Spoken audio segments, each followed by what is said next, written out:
Hey everybody, if you have ever created some resources and you want to share them with another teacher, there's actually a couple of ways you can go about it. So at your general course page, if you were in the original Schoology training, then you'll remember that Katie Damon and I did the presentation and we talked about doing everything from resources first. So you'll notice I'm up here in this resources area and you are given the home collection. So just think of this as your filing cabinet and you can create other file cabinets or cabinet drawers. So you can see I've created one just for writing assignments, and then one, I got really ambitious and started one for research, and then I have one just called LHS. And so there's not a lot in there, but if I go back home, you'll see the majority of my things are in here.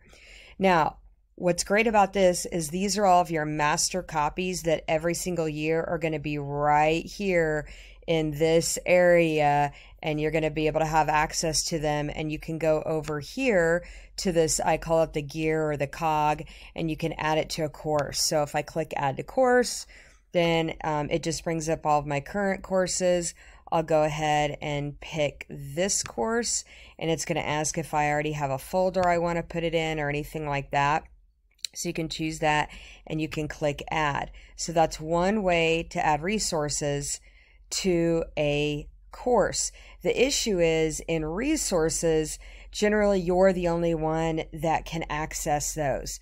So if you want to share them with a teacher, let's go ahead and go into a course and see where that folder went. I believe it was the argument folder. So it's I've got it defaulted to update. So I'm going to click materials. We should see that red argument folder. There it is.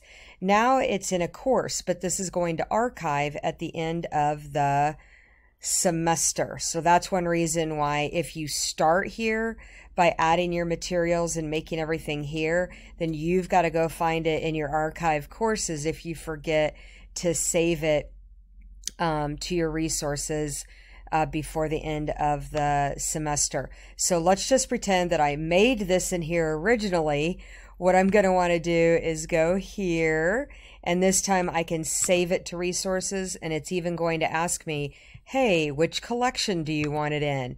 And you can choose the collection that you want. I'll go ahead and pick writing, and then if you have folders in there, then you can put it in one of the folders, and it's showing me everything that's in that folder, and I'll just hit save copy. So if you do start from a course, you can save it to resources, and then you'll have it there for you next time you need it. So if you want to share anything in a course with another teacher to add to their course, you could do this. You could go over to the left, click on members, and give me just a second here. I'm going to add a member, and I'm going to go ahead. Give me just a second here. I'm going to share this with Mrs. Harmon, so I'm going to type in her name and see if she comes up by her last name. So I'll go ahead and click that. That looks like her icon to me. So I'm going to add her as a member, and then for her to be able to borrow stuff, I'm going to go in and I'm going to make her an admin. So now she can get into that course, she can copy stuff and send it to her courses. So if we go in to materials, what she could do is she might say, oh, I really need these course practice materials and I am going to copy them to a course. So let's say then it brings up all of her courses. So we'll just take a look here, we'll scroll through here, and we can add it to any of these courses. I'm just going to pick this one for now, and I'm going to copy that. So if she goes to, I'm going to copy the folder, wait for it to load. So now, let's say that I'm in as her, and you needed it in this other course. She should find, there it is, there's those course practice materials. So now that they're in her course, what she can do is, I know this might be confusing, she can save it to her resources and then have them year after year. The other thing you can do is you can put a bunch of your resources in a group. So if you want to start a group, you can see I'm a member in some different groups, And actually, a while back, we started this LHS CCC staff group. And so if we go into the members here, again, if you're already enrolled in the course and an admin, like up here, you can see Katie Damon's still in here, even though she doesn't work at the high school anymore. She could still get in here and borrow some things if she needed to. So here's all of the admins, and they can make any of these people admins. So if you make your own group, then you can add members and make them admin, and you can put all of your resources. You can save resources here. So let's go ahead and take a look at what's in this area.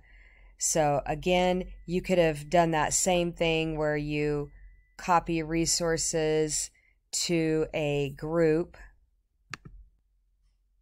Let me show you what that looks like.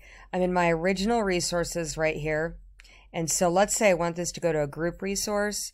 I'll go here, and this time, instead of adding it to course, I'll click copy to.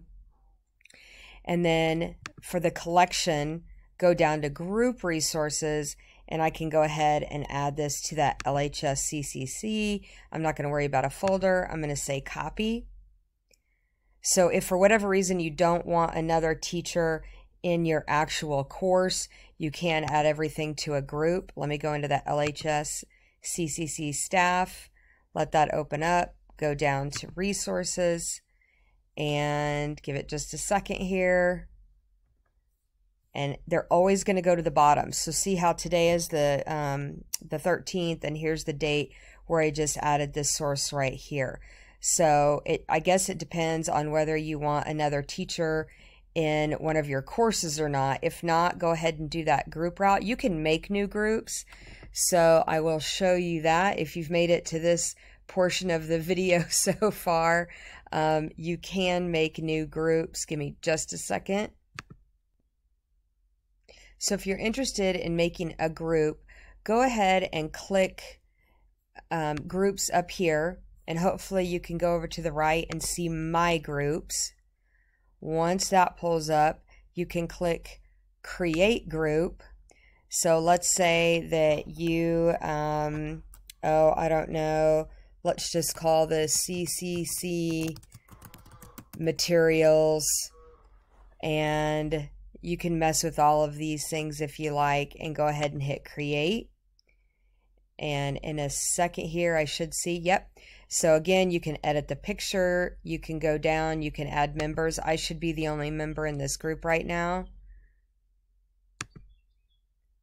It's not wanting to show me who the member is, but maybe right here you can see I'm the only member. So if I want to add members, I can give them this code. It finally let me click members, and then I can go to add members. So again, I'm going to pick on Mrs. Harmon. I'll click up here. I'm going to type her name and hit enter. Click her name. I'm going to add her as a member. She was invited, and she is going to have to decide if she wants to accept the invitation, and it will be pending. She actually should probably get either a notification up here or here. Let's click the envelope. So there's messages, and she might see it up here in new message or new notification. She might see it up here under requests. So you may want to let them know that you sent them something. So hopefully this works out for you to share resources. Again, this resource is empty right now. I haven't added anything to it, but you saw me earlier go to resources, and I could copy it to here. If you have any questions about sharing resources, please let me know.